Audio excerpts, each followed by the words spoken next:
So good evening everyone and hope I am audible to everyone. Well, let us start the class. आज हम अपनी class में discuss करेंगे दिसंबर current affairs हमारा चल रहा था, दिसंबर 2022 करंट अफेयर्स, राइट। एंड इस करंट अफेयर्स में हम लोगों ने, वैसे लास्ट क्लास में हमने डिस्कस किया था कुछ पॉइंट्स, बट आई थिंक कुछ स्टूडेंट्स ने लास्ट क्लास ज्वाइन नहीं की थी, तो थोड़ा सा हम लोग उसको फिर से कुछ इंपॉर्टेंट पॉइंट्स को रिवाइज कर लेंगे आज अपनी क्लास में। And then will try to complete December current affairs, right. आज हम दिसंबर करंट अफेयर्स को कंप्लीट करेंगे। सो वेल, फिर इस तरह से हमारा नवंबर, दिसंबर, जनवरी, फरवरी और मार्च कंप्लीट हो जाएगा। एंड फिर हमारे लेटेस्ट मंथ्स बचेंगे अप्रैल मंथ, और फिर सितंबर में अगर कुछ इंपॉर्टेंट न्यूज है तो मैं एक बार चेक करूंगा और मैं आपके साथ कुछ इंपॉर्टेंट न्यूज ऑफ अक्टूबर की डिस्कस कर लूंगा किसी क्लास में, करेक्ट। तो एक बार थोड़ा सा रिवीजन स्टार्ट करें, अगर if you all are ready.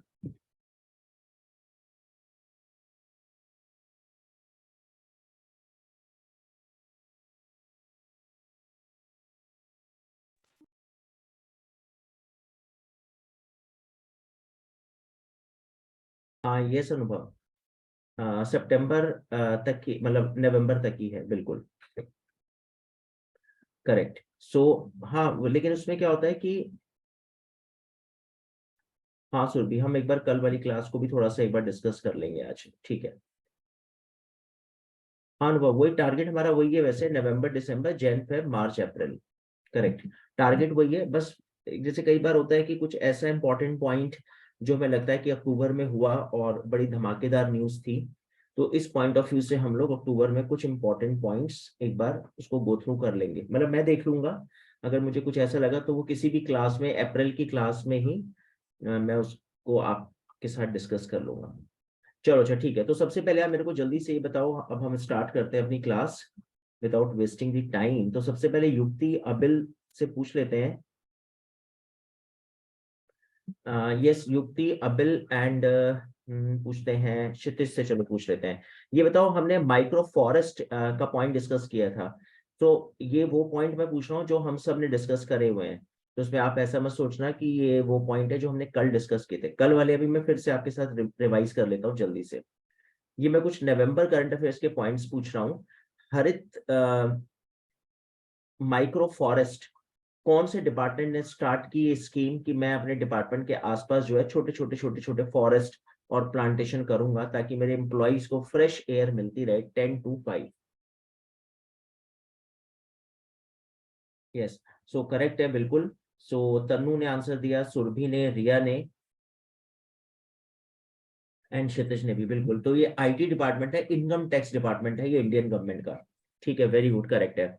उसके बाद फिर आप मेरे को ये बताओ कि इंडिया का पहला एक्वा पार्क, एंड ये क्वेश्चन मैं पूछ रहा हूँ, first aqua park Isha Gogar, Manya, Tanisha and Sarika Parmar से। ओके, सो अनुभव ने आंसर दे दिया कि सर ये फर्स्ट एक्वा पार्क हम लोगों ने अपनी क्लास में डिस्कस किया था अरुणाचल प्रदेश।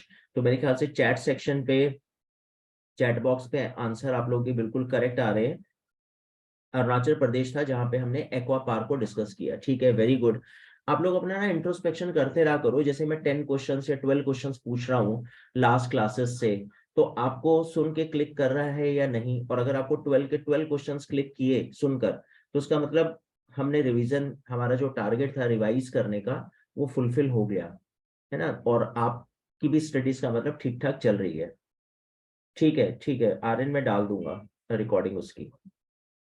ठीक है। अच्छा, अब आप मेरे को ये बताओ, टाइगर रिजर्व की अगर बात करें हम लोग, तो आप मेरे को बताओगे कि लेटेस्ट अभी करंट अफेयर्स में टोटल कितने टाइगर रिजर्व्स हैं। मनस्वी सूद, आयुष गुप्ता, यश से क्वेश्चन है, बट अनुभव तो always in form, so man in form.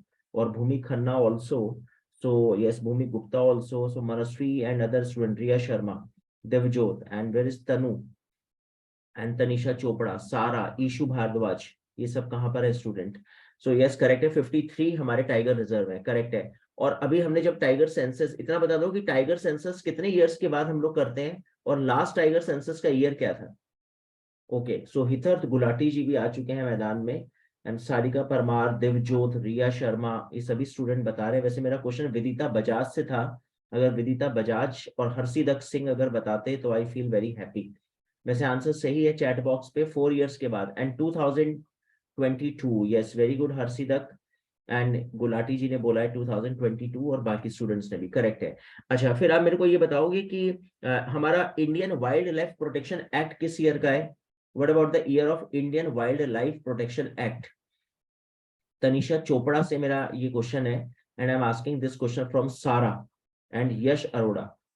सो मेरे ख्याल से आंसर आपके चैट बॉक्स पे सही आ रहे हैं 1972। और इसी के साथ साथ फिर ये भी बता दो, निखिल और रेडमी से पूछ लेते हैं कि हमारा प्रोजेक्ट टाइगर हमने कब स्टार्ट किया? तो आदित्य शर्मा तो ऑलरेडी आंसर दे चुके हैं कि सर मुझे पता था आप यही पूछोगे इसके बाद। 1973 project tiger, very good correct है, बढ़िया। अच्छा ठीक है, फिर आप मेरे को ये बताओ कि अभी हमने डिस्कस किया था कि जो तोखु इमोंग बर्ड काउंट है, ये हमने कहाँ पे किस स्टेट में डिस्कस किया? वो बर्ड्स की काउंटिंग कर रहा है वो स्टेट, आयुष गुप्ता और कुमुद से मेरा क्वेश्चन है ये। सुबल सारा, रिया शर्मा, अनुभव और बाकी स्टूडेंट आंसर दे रहे हैं कि सर इट इज नागालैंड। तो बिल्कुल करेक्ट आंसर है, नागालैंड में टोकू इमोंग बर्ड काउंट को ये काउंटिंग कर रहा है और बर्ड्स के बारे में इंफॉर्मेशन और अवेयरनेस अपने लोगों में स्प्रेड करते हैं ये लोग, ठीक है। जस्टिस ऋतुराज अवस्थी, ईशु भारद्वाज, आप मुझे बताओगे कि हमने ये क्यों डिस्कस की थी पर्सनैलिटी? जस्टिस ऋतुराज अवस्थी, ये सुरभि, अर्चना, वैभवी, आइडिया कुछ? Justice Rituraj Awasthi, okay. So Anubhav ने बोला है कि सर चेयरपर्सन थे, तनु चौधरी ने भी बोला है कि सर ये चेयरपर्सन है अभी लॉ कमीशन के। तो मेरे ख्याल से सब लोग एग्री करेंगे और बाकी स्टूडेंट भी आंसर दे रहे हैं कि लॉ कमीशन से रिलेटेड है, बिल्कुल लॉ कमीशन के चेयरमैन बने हैं। लॉ कमीशन जो है वो गवर्नमेंट ने अपने दम पे बनाया या कैबिनेट कैबिनेट ने बनाया इसको, या पार्लियामेंट ने, या कॉन्स्टिट्यूशन ने? ओके, सो तनु ने आंसर दिया है कि सर इसका आंसर है गवर्नमेंट, अकॉर्डिंग टू तनु चौधरी। और अनुभव ने भी आंसर दिया, भूमि गुप्ता ने भी, बिल्कुल। तो सरकार अपने दम पे अगर बनाए तो उसको बोलते हैं नॉन स्टैट्यूटरी बॉडी, बोलते हैं इसको, correct, non statutory body, correct है, राइट। अच्छा फिर आप मेरे को ये बताओ कि हमने डिस्कस किया था एडीबी का हेडक्वार्टर, आप मेरे को बताओगे एशियन डेवलपमेंट बैंक का हेडक्वार्टर? ये सुरभि, विदिता, सारा and Yash Arora. Manila, yes, Philippines की कैपिटल मनीला में इसका हेडक्वार्टर है, करेक्ट है, बढ़िया, राइट राइट आंसर देवजोत, करेक्ट है। अच्छा आप मेरे को ये बताओ कि हमने डिस्कस ये भी पॉइंट किया कि थोड़ा टफ है अगर आप बता पाए, इज थू था चन अवार्ड कौन सा स्टेट का है, किस फील्ड से रिलेटेड है? ये मैंने आपके साथ एक अवार्ड डिस्कस किया था, मतलब ये जर्नलिज्म में दिया जाता है, इस स्पोर्ट्स का अवार्ड है। इजू था चन, इजू था चन अवार्ड, पहली बार सुना हुआ लग रहा है शायद आप लोगों को। अच्छा, तो रेडमी ने कहा कि सर जैसा नाम आप बोल रहे हो तो मुझे तो वो चाइना से लग रहा है ये रिलेटेड। अच्छा खैर, मुझे लगता है कि शायद आप लोगों ने मिस कर दिया, वेरी गुड विदिता। वैसे मेरा क्वेश्चन ये था आयुष गुप्ता से, लेकिन आप लोगों ने आंसर बिल्कुल सही दिया। कुछ स्टूडेंट ने, केरला का लिटरेचर का अवार्ड है और नोटेड मलयालम राइटर सेथु सेथु माधवन को ये अवार्ड मिला था, राइट। तो ये केरल का प्रेस्टिजियस अवार्ड है लिटरेचर से। तो ठीक है, स्टेट वाइज कोई अवार्ड अगर हो तो ज्यादा इंपॉर्टेंट नहीं होते, जस्ट मैंने सोचा कि आप लोग इतने आंसर दे रहे हो, थोड़ा मैं आपको कुछ ऐसा क्वेश्चन पूछूं जिसमें आप अटक जाओ। तो खैर मुझे आपको अटकाना था, इस वजह से आई आज दिस क्वेश्चन, अदरवाइज तो सारे क्वेश्चन के आंसर आप धड़ाधड़ देते जा रहे हो। सुल्तान ऑफ जोहर कप, जल्दी से बता दो, ईशु भारद्वाज एंड अबिल, अबिल से पूछ लेते हैं, सुल्तान ऑफ जोहर कप कौन जीता और किस फील्ड से रिलेटेड है ये? यस, ईशा, सारिका परमार, सुरभि, अर्चना। हाँ बिल्कुल, इसमें तो मुझे लगा कि आंसर बिल्कुल आने चाहिए आप लोग के, हॉकी है ना। और इंडिया ने मेरे ख्याल से डिफीट किया था इसको, ऑस्ट्रेलिया को, अगर आप लोगों को रिमेम्बर हो तो रिया शर्मा ने भी आंसर दिया और दिवजोत सिंह ने भी, करेक्ट है। चलो वेरी गुड। उसके बाद जल्दी से आप मेरे को ये बताओ कि हमने वैदिक क्लॉक डिस्कस की थी, कोई बताएगा वैदिक क्लॉक कहाँ पे स्टेब्लिश हुई है? ओके, सो ईशा से, वैसे ईशा गोगर से मेरा क्वेश्चन है, ईशा गोगर अगर इसका आंसर दे, बाकी स्टूडेंट आंसर दे ही रहे हैं कि उज्जैन में हमने अपनी पहली वैदिक क्लॉक लगाई, correct. So last 2 questions from November current affairs, फिर हम दिसंबर को जरा जल्दी से आते हैं और करते हैं डिस्कस। आसियान कंट्रीज में टोटल मेंबर कितने हैं, और अभी नया मेंबर हमने कौन सा डिस्कस किया अपने करंट अफेयर्स में, which is going to add in this group. Tavnoor Singh से मेरा क्वेश्चन था, बट ऑलरेडी तवनूर ने आंसर दे दिया है कि सर इसका आंसर है ईस्ट तिमोर, और टोटल 11 जो है वो कंट्रीज हो चुके हैं ईस्ट तिमोर को मिलाकर, है ना, और इसका हेडक्वार्टर जकार्ता में है। एंड इंडिया, क्या इंडिया आसियान कंट्रीज का मेंबर है, आसियान ग्रुप का, Association of South East Asian Nations, Tavnoor? Right right Tavnoor. So बाकी स्टूडेंट ने भी बोला कि सर इंडिया का ये मोहल्ला नहीं है, इंडिया तो साउथ एशिया में है और ये साउथ ईस्ट एशिया का ग्रुप है, करेक्ट है। और लास्ट क्वेश्चन मेरा आप लोगों से सिर्फ इतना ही है, क्या मेरे को जल्दी से बता दो कि मेजर ध्यानचंद अवार्ड किसको मिला, सारिका परिमार और सुरभि से मेरा क्वेश्चन है, और ये कौन सी फील्ड का प्लेयर है? Okay, so Sharath Kamal table tennis का प्लेयर है, ये करेक्ट है। चलो very good student, thank you very much, very good Abil, Tavnoor and सभी स्टूडेंट्स को थैंक यू जो लोग पार्टिसिपेट करते हैं, जो भी स्टूडेंट। जानवी खुराना ने थोड़े कम आंसर दिए हैं, लेकिन कोई बात नहीं, जानवी सुन रही है, यही बहुत बड़ी बात है। तो ठीक है स्टूडेंट, अब हम स्टार्ट करते हैं दिसंबर करंट अफेयर्स। तो मैं दिसंबर करंट अफेयर्स में थोड़ा सा एक बार फिर से जो हमने पिछली क्लास में पॉइंट्स डिस्कस किए थे उनको मैं आपके साथ एक बार फिर से डिस्कस कर लेता हूँ, जो स्टूडेंट कल क्लास में नहीं थे उनके लिए। ठीक है, तो हम लोगों ने दिसंबर करंट अफेयर्स के मैंने ना कुछ क्वेश्चंस पूछे थे, एमसीक्यूज। चलो वो तो आप लोग के साथ मैं नोट शेयर करूंगा, तो आप ये एमसीक्यूज देख लेना। ग्रेट बैरियर रीफ से रिलेटेड था पहला क्वेश्चन, कुछ डेज से रिलेटेड हमने पहला क्वेश्चन डिस्कस किया था, सेकंड, फिर चिपको मूवमेंट, एक बड़ा फेमस मूवमेंट है चिपको। तो चलो जी स्टार्ट करते हैं। तो देखो जी, सबसे पहली जो हमारी न्यूज थी ना, वो न्यूज थी हॉर्न बिल फेस्टिवल। मैंने इनको बताया था कि नागालैंड में एक हॉर्न बिल फेस्टिवल जो है वो आ, होता है, और बहुत फेमस फेस्टिवल है वहाँ का। बड़ी हैपनिंग होती है, 10 दिन ही पूरा फेस्टिवल चलता है, और उसका पर्पस क्या है वो मैंने इनको बताया था कि एक बर्ड है ये, और इस बर्ड को के लिए मतलब बड़ी यूनिक बर्ड है। अगर मैं आपको इस पहले इसकी इमेज दिखा देता हूँ इस बर्ड की, अगर आप देखोगे तो आपको भी लगेगा कि यार हमारा भी जाना बनता है एक बार इस फेस्टिवल में।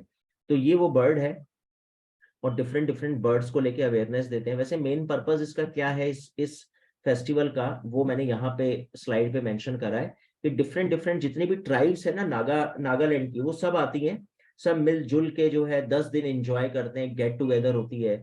और आप देख सकते हो यहाँ पर कि 130 स्टॉल्स लगते हैं, 100 stalls are taken up by the micro small medium enterprises, है ना, सब अपने अपने स्टार्टअप्स यहाँ पे शो करते हैं। और फूड का, म्यूजिक म्यूजिक फेस्टिवल्स होते हैं यहाँ पर, फोटो फेस्ट होती है, फैशन शोज होते हैं, एडवेंचर स्पोर्ट्स होते हैं, नाइट कार्निवल्स होता है। तो बड़ा फेमस फेस्टिवल है ये नागालैंड का। तो हॉर्नबिल फेस्टिवल एटलीस्ट आपको पता हो नागालैंड से रिलेटेड है। तो ये एक हमारी न्यूज नंबर 1 थी जो हमने पिछली क्लास में डिस्कस की, करेक्ट। अब इस स्लाइड की दूसरी न्यूज पर आते हैं। फिर हमने डिस्कस किया था, उसके बाद जो इंपॉर्टेंट थी वो थी एटीएम। ये गोल्ड एटीएम अभी हैदराबाद में लगा है पहला। और क्या इसका पर्पस क्या है, इसका पर्पस यही है कि आपको कोई भी गोल्ड कॉइन चाहिए हो, 10 ग्राम, 5 ग्राम, 20 ग्राम, 20 ग्राम्स का गोल्ड कॉइन, तो आप एटीएम मशीन पे अपने कार्ड से, पोस्टपेड कार्ड, प्रीपेड कार्ड, जैसे भी आपको आप पेमेंट करो, ये ऑटो डेबिट हो जाएंगे आपके कार्ड से पैसे, और वो कॉइन जैसे आपका पैसा आ जाता है वैसे कॉइन आ जाएंगे उसके सेक्शन में, है ना। तो यहाँ से आप कॉइन कलेक्ट कर सकते हो। तो ये गोल्ड एटीएम जो है, यानी अब गोल्ड के लिए आपको किसी सुनार या ज्वेलर की शॉप पे नहीं जाना। देखो टेक्नोलॉजी कितनी हाई हो गई, मैंने पढ़ा था वैसे इसके बारे में। इसमें 3 to 4 करोड़ रुपीस के गोल्ड कॉइन्स इन्होंने इसमें भरे हुए हैं। एक एटीएम में 3 to 4 CR के कॉइन्स हैं। तो अब वो डिपेंड करेगा लोग कितना निकालते हैं, पता नहीं अब लोग खरीदते होंगे गोल्ड, इसका मतलब। और खासतौर से हैदराबाद, साउथ इंडिया में तो आपने देखा ही है ना, बड़ा गोल्ड बड़ा फेमस है। और ज्यादातर वहाँ की जो महिलाएं हैं उनका मेन ऑर्नामेंट गोल्ड होता है। तो ये 24 × 7 आप इसको यूज कर सकते हो इस एटीएम को। कोई भी कार्ड, प्रीपेड पोस्टपेड कार्ड, आप इसका यूज कर सकते हो। और अभी जैसे मैंने आपको बताया 10 ग्राम, अलग अलग ग्राम्स के गोल्ड कॉइन्स आपको मिलेंगे, और कहाँ पर है, हैदराबाद में। तो ये हमारी दूसरी धमाकेदार न्यूज थी दिसंबर करंट अफेयर्स की, करेक्ट। चलो तीसरी न्यूज देखते हैं, थर्ड न्यूज हमने क्या डिस्कस की। थर्ड न्यूज हमने ये डिस्कस की थी, सॉइल हेल्थ को लेकर भारत सरकार थोड़ा टेंशन में रहती है। टेंशन मतलब ये कि एक अवेयरनेस देती है फार्मर्स को कि यार आप अपनी सॉइल जो है वो ठीक ठाक रखो। तो मैं उन स्टूडेंट से क्वेश्चन पूछ लेता हूँ कि इंडिया में, मैंने एक मैप दिखाया था कल स्टूडेंट को, अनुभव अगर या अर्चना अरोड़ा या अबिल या आदित्य शर्मा से अगर कोई स्टूडेंट हो या कोई भी, मुझे बताओ कि कौन सी सॉइल है इंडिया की जो सबसे ज्यादा फर्टाइल है और मैक्सिमम एरिया कवरिंग सॉइल है। सो वेल, स्टूडेंट्स के आंसर आने शुरू हो गए, उन स्टूडेंट्स के भी जिन्होंने कल क्लास अटेंड करी थी और उनके भी जिनको एज यूजल वैसे भी पता है। एलुवियल सॉइल बिल्कुल करेक्ट है ना, एलुवियल सॉइल जो है इंडिया की मैक्सिमम कवरिंग सॉइल है। तो ये हमने, असल में हमारा पर्पस ना इस न्यूज को डिस्कस करना नहीं था, हमारा पर्पस ये था कि मैं इसके थ्रू आपको सॉइल से रिलेटेड कुछ पॉइंट्स बता दूं, इसलिए मैंने यहाँ पे मैप लगा दिया था आप लोगों के लिए। तो आप देखो यहाँ पे ये एरिया वाइज है, ये एलुवियल सॉइल है, ये ग्रे ग्रे कलर आप देख रहे हो ब्लैक सॉइल है। तो जल्दी से जो स्टूडेंट पुराने स्टूडेंट है वो बता दे उन स्टूडेंट्स को कि मैनचेस्टर ऑफ इंडिया किसको बोला जाता है, और कहां पर, मतलब क्यों हमने डिस्कस किया था मैनचेस्टर ऑफ इंडिया।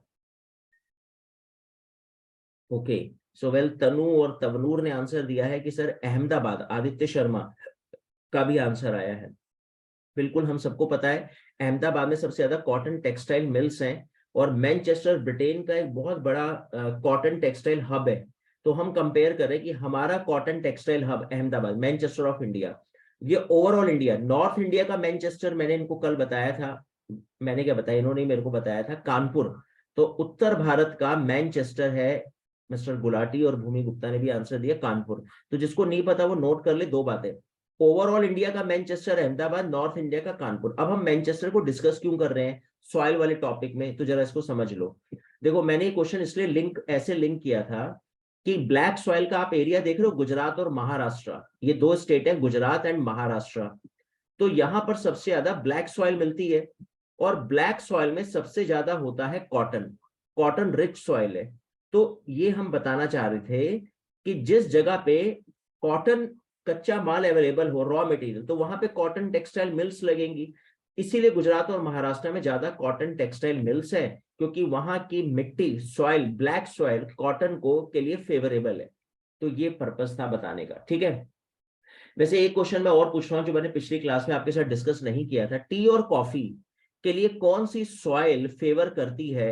ये क्वेश्चन मेरा है अबिल से, ये क्वेश्चन पूछ रहा हूं मैं, टी एंड कॉफी के लिए फेवरेबल सॉइल। और जानवी खुराना से पूछते हैं, इनका आंसर थोड़ा कम ही रहता है चैट बॉक्स पे। सुरभि से पूछ लेते हैं, सारिका और सारा से पूछ लेते हैं।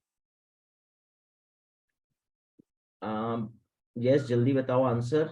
ब्लैक सॉइल टी और कॉफी के लिए, नहीं नहीं नहीं, एक बात बताओ, टी और कॉफी के लिए अगर ब्लैक सॉइल है तो महाराष्ट्र में क्या टी होती है क्या? ये तो बहुत ही ब्लंडर आंसर है, और वैसे मैप देख के भी गलत बता रहे हो। लेटराइट सॉइल है इसका आंसर, ये देखो लेटराइट सॉइल देख रहे हो, ये लाइट ग्रे कलर की, आप देखो जरा लाइट ग्रे कलर आपको, ये देखो आसाम में दिखाई दे रहा है। और ये देखो ये मालाबार कोस्ट, आपको पता है ये कहां पर होती है लेटराइट सॉइल? जहां सबसे ज्यादा रेन फेड एरियाज में। तो जहां पर सबसे ज्यादा रेन होगी वहां पे आपको दिखाई देगी लेटराइट सॉइल, और लेटराइट सॉइल में होता है टी एंड कॉफी। तो इंडिया में सबसे ज्यादा कॉफी कर्नाटका, सबसे ज्यादा टी आसाम, आसाम में चाय बागान हैं। तो मेरे ख्याल से तो ये सबको पता होगा। और फिल्टर कॉफी के लिए,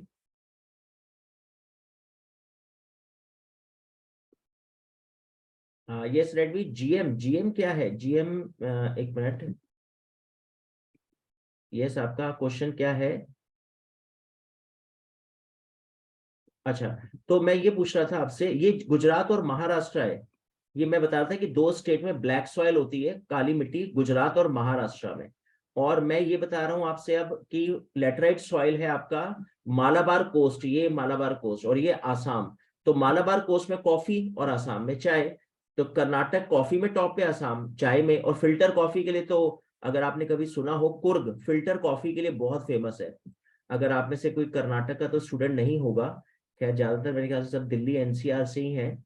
तो कुर्ग जो है वो कर्नाटक का फिल्टर कॉफी के लिए बड़ा फेमस है, ठीक है। अच्छा, और एक क्वेश्चन मैं और पूछ लेता हूँ, मैंने कल नहीं पूछा था। रेडमी, मैंने बताया ना, जी मतलब गुजरात, एम मतलब महाराष्ट्र। ये जी जो है वो गुजरात है, एम और महाराष्ट्र, राइट रेडमी। अच्छा, अब मेरा क्वेश्चन ये है पोटैटो, तो मैं इनको इनको सबको रब कर रहा हूं यहां से। अब मेरा अगला क्वेश्चन है पोटैटो। आप में से कोई बताएगा कि पोटैटो के लिए कौन सी सॉइल इंडिया की फेमस है? ये वैसे मैंने कल भी नहीं पूछा था आप लोगों से, तो सभी से मेरा क्वेश्चन है, वैसे मैं पूछ रहा हूँ भूमि गुप्ता से एंड अबिल से पूछ लेते हैं। अबिल और जानवी खुराना से मैं चाह रहा था अगर वो आंसर देती। सुरभि, सारिका, सारा।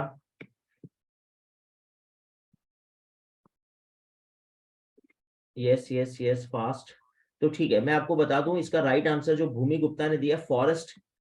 ये जो आप देख रहे हो ना फॉरेस्ट सॉइल, ये पोटैटो के लिए बड़ी फेमस है। आपने कभी सुना, आप सब्जी वब्जी वाले के पास जाते हो बोलते हैं ना पहाड़ी आलू दे दूं क्या? ये पोटैटो और पोटैटो रिसर्च सेंटर, आप गूगल पे टाइप करना potato research centre Kufri, Shimla में है पोटैटो रिसर्च सेंटर कुफरी। तो ये फॉरेस्ट सॉइल जो है, ये जो आप देख रहे हो ब्राउन कलर की, वो पोटैटो के लिए काफी फेमस है। चलो ठीक है स्टूडेंट, तो ये रही इंपॉर्टेंट बात सॉइल से रिलेटेड। बाकी हम आगे चलते हैं, आगे बढ़ते हैं। उसके बाद फिर नेक्स्ट न्यूज पर आते हैं जो इंपॉर्टेंट न्यूज थी, और वो न्यूज थी कोल को लेकर। मैंने इनको बताया था पिछली क्लास में कि कोल की अगर बात करें तो इंडिया में कोल प्रोडक्शन बढ़ा है, लेकिन कोयला जो है वो हम थोड़ा सा कोशिश करें कि उसके ऊपर हमारी डिपेंडेंसी जरा कम हो जाए कोयले के ऊपर, क्योंकि उससे कार्बन डाइऑक्साइड गैस का एमिशन होता है और ये ग्लोबल वार्मिंग क्रिएट करती है। मैंने इनको कल 9 ग्लोबल वार्मिंग रिलेटेड गैसेस बताई थी। तो मैं दिवजोत सिंह से चाहूंगा अगर वो बता पाए जो भी गैस हमने ग्लोबल वार्मिंग के लिए कल डिस्कस करी उनमें से कुछ अगर आपको आइडिया हो, या साक्षी शर्मा या साक्षी अग्रवाल में से किसी को आइडिया हो, और ईशा गोगर, हर्षी दत्त ने अगर कल क्लास अटेंड करी हो। 9 गैसेस ग्लोबल वार्मिंग की जो यूनाइटेड नेशन ऑर्गेनाइजेशन ने पॉइंट आउट करी है कि इन गैसेस का एमिशन प्लीज आप कम करो। वो 9 ग्लोबल वार्मिंग क्रिएट करने वाली गैसेस। तो और वेरी गुड गुलाटी जी, गुलाटी जी ने सब मेंशन कर दी है, लेकिन मैं उन स्टूडेंट्स के लिए बता देता हूं जो नहीं थे क्लास में। बिल्कुल आप लोग सब सही मेंशन कर रहे हो। ये 9 गैसेस है, देखो काउंट करते जाना।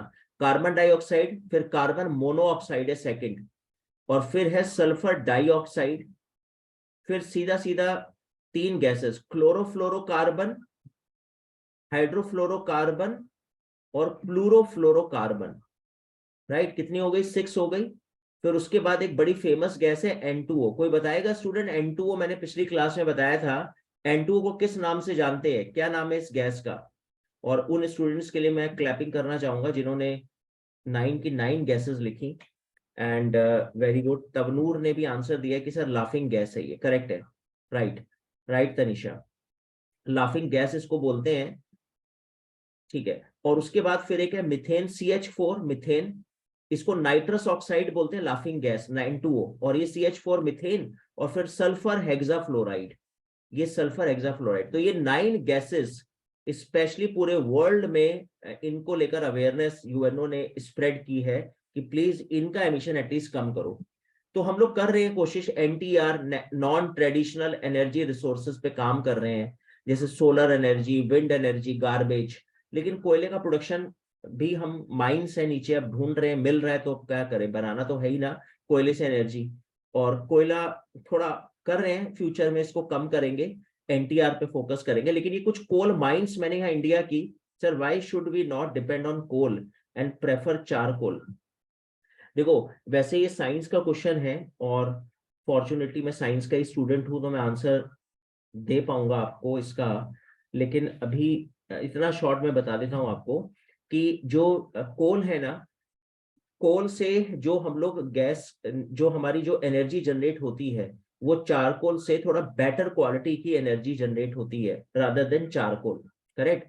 और कोल की भी कई सारी फॉर्म होती है, उसमें जो प्रॉपर हमारा जो फिनिशिंग कोल होता है उससे एक बेटर क्वालिटी की एनर्जी मिलती है। लेकिन वही जैसे मैंने अभी बोला, अभी तो टॉपिक ही बिल्कुल एंड है। हम इस पर भारत सरकार तो अब बिल्कुल कम करती जा रही है इसका डिपेंडेंसी। लेकिन फिर भी कोल माइंस एटलीस्ट हमें थोड़ा पता हो, जिससे मैंने इनको बताया था कि कोरबा, तो ये प्रॉपर मैप में अगर आप देखोगे तो छत्तीसगढ़ में है कोरबा। तो एटलीस्ट ये आप याद रखना, निवेली तमिलनाडु याद रखना, राइट। तलचर उड़ीसा में है कोल माइंस, ये बड़ा इंपॉर्टेंट है।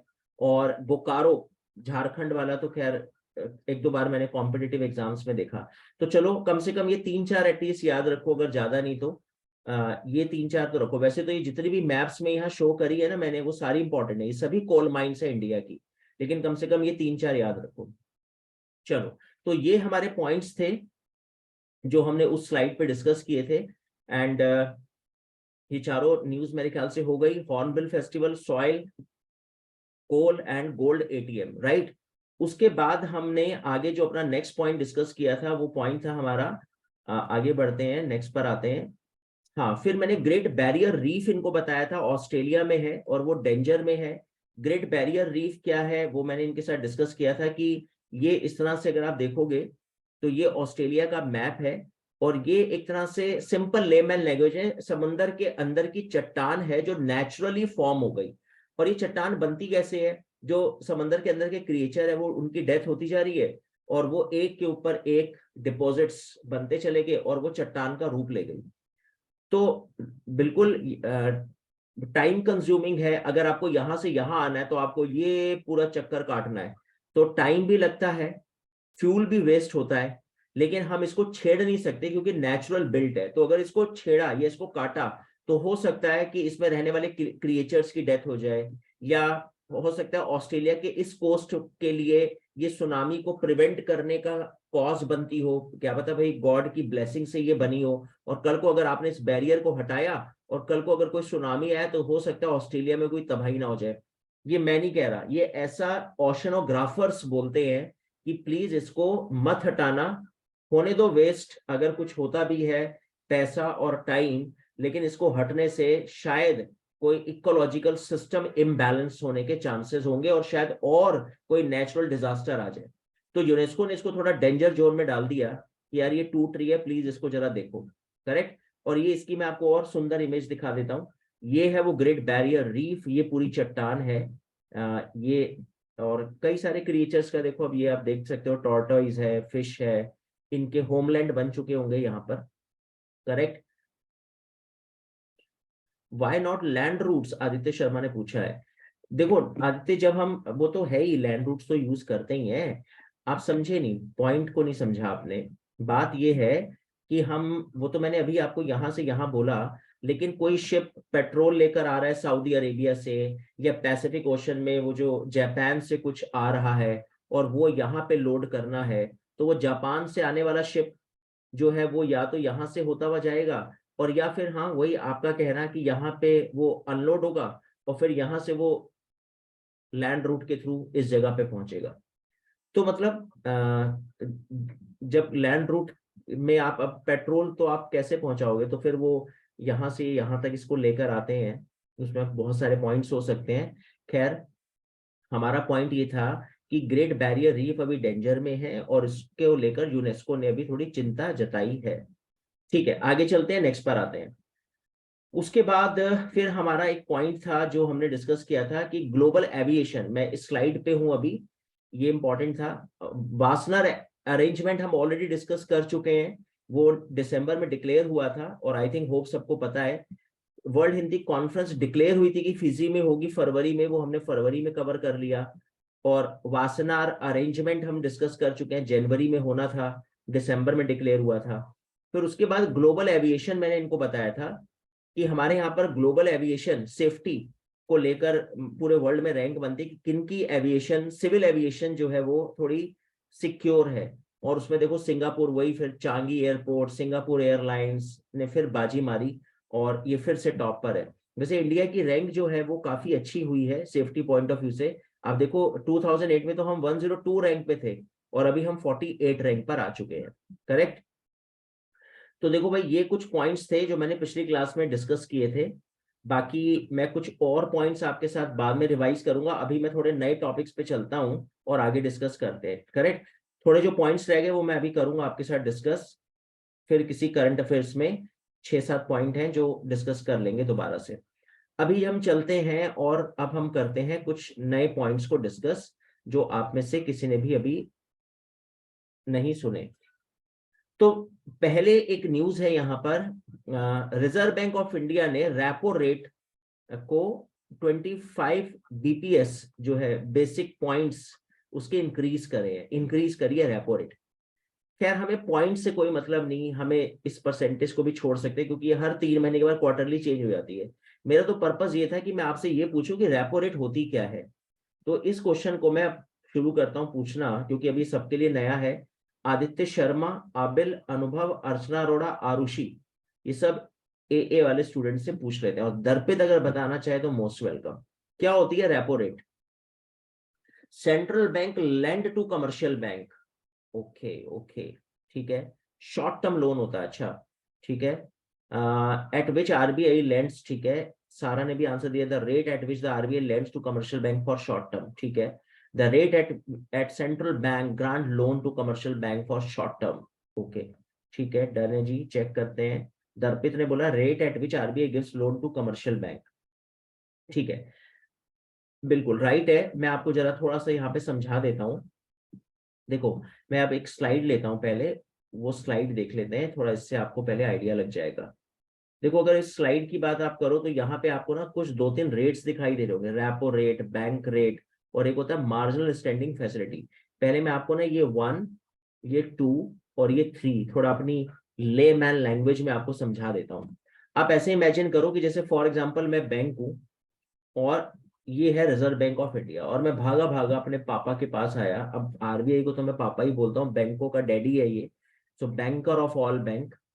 तो वो हमारे नेशनल बैंक, मैंने पिछली क्लास में इन स्टूडेंट्स को बताया था कि 12 हमारे नेशनल बैंक है, राइट। तो उनमें से कोई एक बैंक हूं मैं, और मैं भागा भागा आरबीआई के पास है। मैंने कहा सर प्लीज मुझे लोन चाहिए। इन्होंने कहा बेटा कितना लोन चाहिए? मैंने कहा सर 5 CR, 5 करोड़ रुपीज। तो उन्होंने कहा बेटा लॉन्ग टर्म चाहिए शॉर्ट टर्म? तो मैंने कहा सर लॉन्ग टर्म लोन दे दो आप मेरे को, दे दूंगा मैं आपको खाते कमाते 10-15 साल में। अच्छा, तो आरबीआई ने कहा कि कुछ कोलेट्रल रखोगे मेरे पास, कुछ गिरवी मॉर्गेज? मैंने कहा सर मॉर्गेज के लिए ज्यादा कुछ है नहीं, फिलहाल पैसे दो, जल्दी टाइम नहीं है। तो ठीक है, आरबीआई ने कहा ठीक है, फिर मैं आपको जो लोन दूंगा वो इंटरेस्ट लगाऊंगा, और वो इंटरेस्ट वही होगा जो बैंक रेट पे अभी चल रहा है। तो बैंक रेट पे भी क्या इंटरेस्ट चल रहा है? 6.75। तो इसने मेरे को 5 करोड़ रुपए का लोन दे दिया 6.75% पर। तो अब आप समझ गए। तो मुझे भी एक बात समझ में आ गई कि बैंक रेट क्या होता है। बैंक ने आरबीआई से लोन लिया, और वो था लॉन्ग टर्म का लोन था, और विदाउट कोलेट्रल, राइट, जिसमें कोलेट्रल जो है वो नहीं देनी पड़ी। इसको बोलते हैं बैंक रेट, जो उसने ब्याज लगाया। अब आते हैं कंडीशन नंबर 2 पर। अब मैं बैंक को, मैं भागा भागा आरबीआई के पास आया। मैंने कहा सर पापा लोन चाहिए। कहने के बेटा कितने का लोन चाहिए? मैंने कहा सर 5 CR। कहने के बेटा कब वापस करोगे? मैंने कहा मैं जल्दी वापस कर दूंगा। कहने के अच्छा शॉर्ट टर्म लोन दे दूं? मैंने कहा हाँ ठीक है सर दे दो, आप 5-1 साल में वापस कर दूंगा। तो शॉर्ट टर्म लोन ये मेरे को दे रहा है। इसने पूछा कुछ मॉर्गेज देना पड़ेगा? मैंने कहा बिल्कुल, मैं कोलेट्रल दे देता हूँ आपको, कुछ बॉन्ड्स वॉन्ड्स अपने पेपर कुछ दे देता हूँ आपको। तो मैं यहाँ पे कोलेट्रल भी इनको दे रहा हूँ। तो शॉर्ट टर्म लोन है, कोलेट्रल रख रहा हूँ, और इसके ऊपर जो ब्याज लगा वो ब्याज था रेपो रेट, यानी 6 पॉइंट, आप देख सकते हो 6.60। तो अभी मुझे दो बातें समझ में आ गई कि एक बैंक आरबीआई से दो टाइप के लोन लेता है, long term without collateral bank rate कहलाता है, short term with collateral repo rate कहलाता है, ठीक। और अब कंडीशन नंबर तीसरी, मैं भागा भागा बैंक के पास आया। मैंने कहा सर लोन चाहिए। कहने के बेटा कितना? मैंने कहा 5 CR। कहने का बेटा वापस कब दोगे, लॉन्ग टर्म या शॉर्ट टर्म? मैंने कहा sir long term short term छोड़ो, कल प्रातः 10 बजे ले लेना वापस, बस कुछ ही घंटों की बात है, जरा पैसे कम पड़ गए अचानक। तो 24 आवर्स ओवरनाइट लोन आप मेरे को दे दो। तो अब आरबीआई मुझे 24 घंटे का लोन दे रहा है, और उसके ऊपर लगा रहा है इंटरेस्ट। इसको बोलते हैं एमएसएफ, मार्जिनल स्टैंडिंग फैसिलिटी, और इसके ऊपर ये लगा ब्याज 6.65, ये वाला। तो मेरे ख्याल से पहले ये बताओ कि आप लोगों को क्लियर है, तबनूर को क्लियर है, और बाकी स्टूडेंट्स को, कि 3 टाइप के मैंने आरबीआई से लोन ले लिए। आयुष गुप्ता, भूमि खन्ना, भूमि गुप्ता, दर्पित, क्लियर है? 3 टाइप के लोन्स लिए मैंने आरबीआई से, long term type, short term type, overnight. Long term bank rate, short term repo rate, 24 hours MSF. Is it clear? Surabhi, Surabhi को समझ में आया? सारा को क्लियर हुआ? Okay, thank you Tavnoor, thank you Vaibhavi, thank you Sara. Correct, ठीक है, डन है ना। तो ये तो रहे तीन टाइप के लोन्स। अब बात करते हैं, आप लोगों से पूछ रहा हूँ, और मैं पूछ लेता हूँ, किससे पूछूं, सारिका परमार से पूछ लेते हैं, रेडमी दिव्या अरोड़ा युक्ति से पूछ लेते हैं। ये रिवर्स रेपो रेट क्या है भाई? ये क्या है? ये समझ नहीं आई। ये क्लियर है, ये क्लियर है, ये क्लियर है, अब ये क्या, क्या इशू है ये?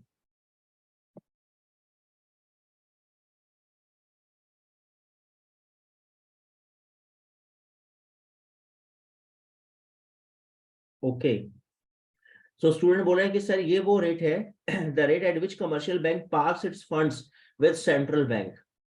Okay, so Sakshi Sharma Anubhav, short term basis the rate at which commercial bank keep their surplus with RBI. Correct correct. तो मैं आपको इसको समझाता हूँ, जरा इसको ध्यान से सुनना।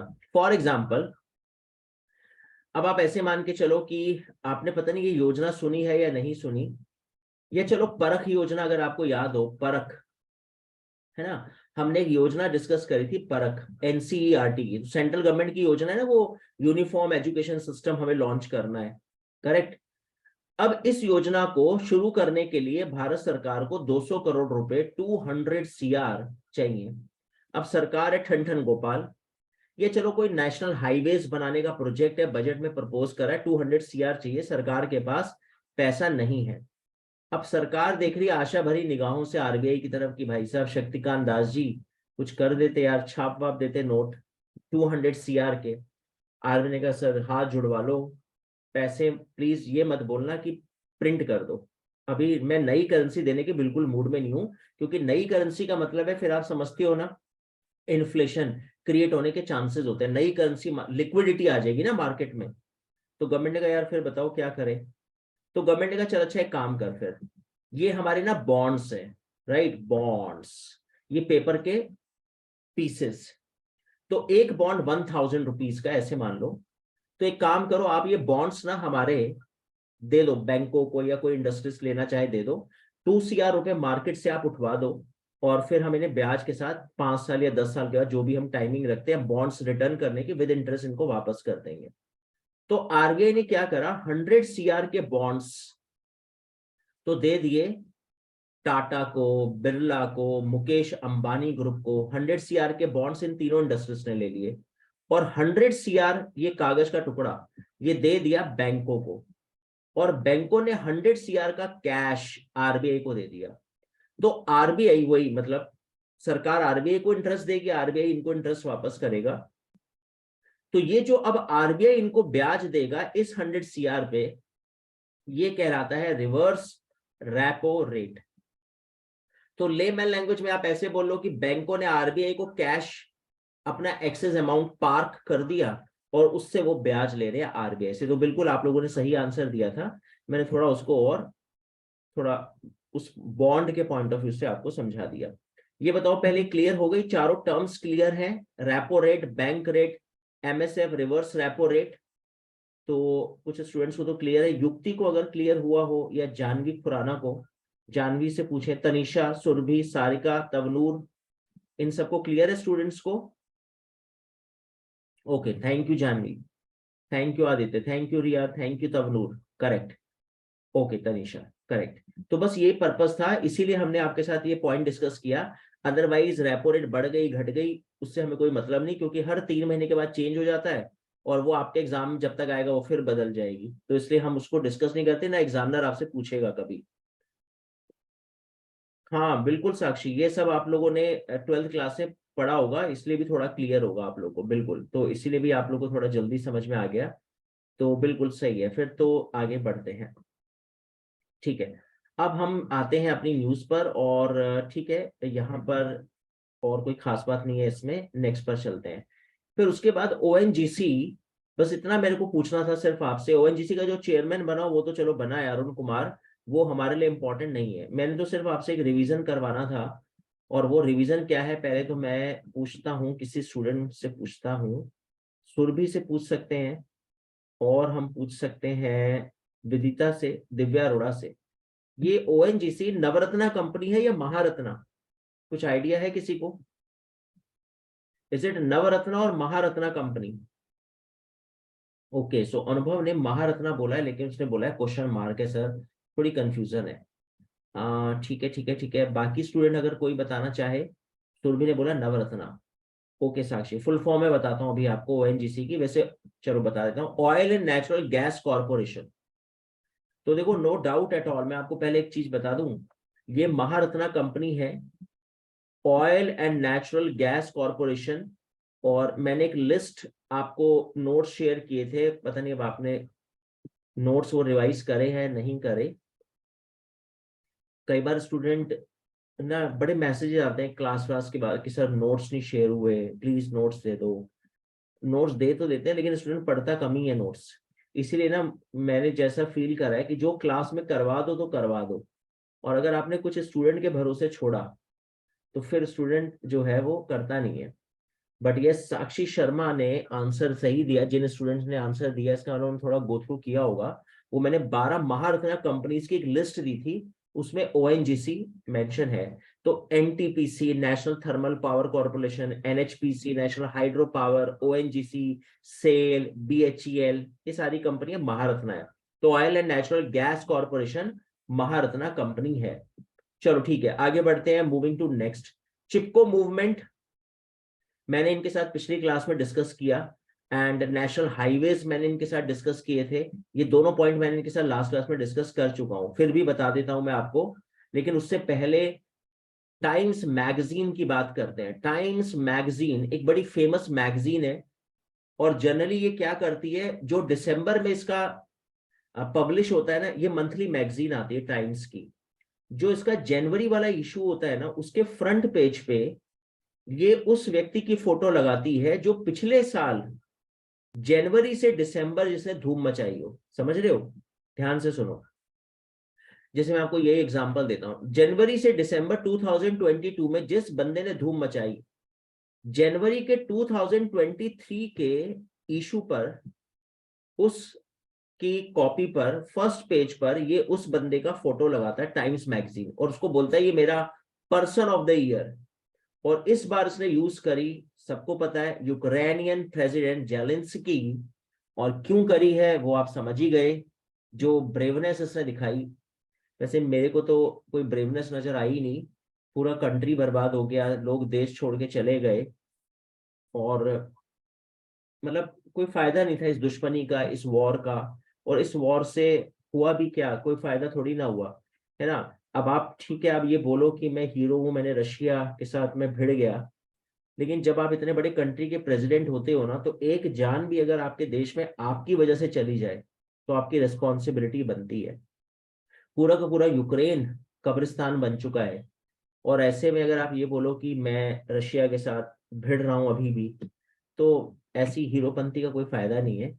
जब आपको पता है कि आप नहीं कर सकते तो पंगे नहीं लेने चाहिए, है ना, क्योंकि आपके साथ कितने करोड़ों लोगों की जानें जुड़ी हुई थी। खैर, ये सब पीछे से मोटिवेटेड होता है ये यूनाइटेड स्टेट ऑफ अमेरिका, जो फूक मारता रहता है। टाइम्स मैगजीन पूरी तरह से यूएस की ग्रिप में है, और यूएस ने उसे एज ए हीरो शो करवाया, क्योंकि करा धरा तो सब यूएसए का ही था। तो क्या आप लोग सब मेरी बात से एग्री करते हो? क्या अगर आप लोग यूक्रेन के प्रेसिडेंट होते तो क्या आप रशिया से भिड़ते? दिव्या, रेडमी, युक्ति, विदिता, वैभवी, आप लोग का क्या कहना है? हाँ बिल्कुल, तो मैं भी यही मानता हूँ, है ना। मतलब इसमें भाई, या तो इंडिविजुअल लड़ाई हो ना, तो आदमी कहे जे मेरी ईगो हर्ट हो रही है, लेकिन जब आपके पीछे करोड़ों लोगों की लाइफ जुड़ी हो तो फिर बनता नहीं है ज्यादा हीरोपंती दिखाने का, क्योंकि आपको पता है यार, अब आप तो प्रेसिडेंट हो, आप तो भाग गए, आपको तो खरोच तक भी नहीं आई, लेकिन मर तो वो गई ना जो बेचारी बेकसूर जनता थी, उनके तो घर बर्बाद हो गए। तो खैर ठीक है, टाइम्स मैगजीन, अच्छा ये पता है बड़ा इंपॉर्टेंट क्वेश्चन आ जा होता है, ये हर साल आ जाता है ये क्वेश्चन एग्जाम में। जो भी एग्जाम होते हैं ना, फरवरी, मार्च, अप्रैल, मई में, उसमें ये क्वेश्चन आ जाता है एग्जाम में कि टाइम्स मैगजीन का person of the year award किसको मिला था, किसकी फ्रंट पेज पे फोटो थी। तो अब आप बताओगे यूक्रेन का प्रेसिडेंट जेलेंस्की। चलो ठीक है, तो ये दो न्यूज थी। उसके बाद हाँ, मैंने इनके साथ, पहले मैं आपको चिपको मूवमेंट बता देता हूँ, वो मैं ऑलरेडी इनके साथ डिस्कस कर चुका हूँ। चिपको मूवमेंट में मैंने इनको ये बताया था कि आपने भी सुना होगा कुछ स्टूडेंट्स ने, कि ये महिलाएं जो है पेड़ को इन्होंने हग कर लिया था कि हम इनको कटने नहीं देंगे। ये 1973 में उत्तराखंड में स्टार्ट हुआ था।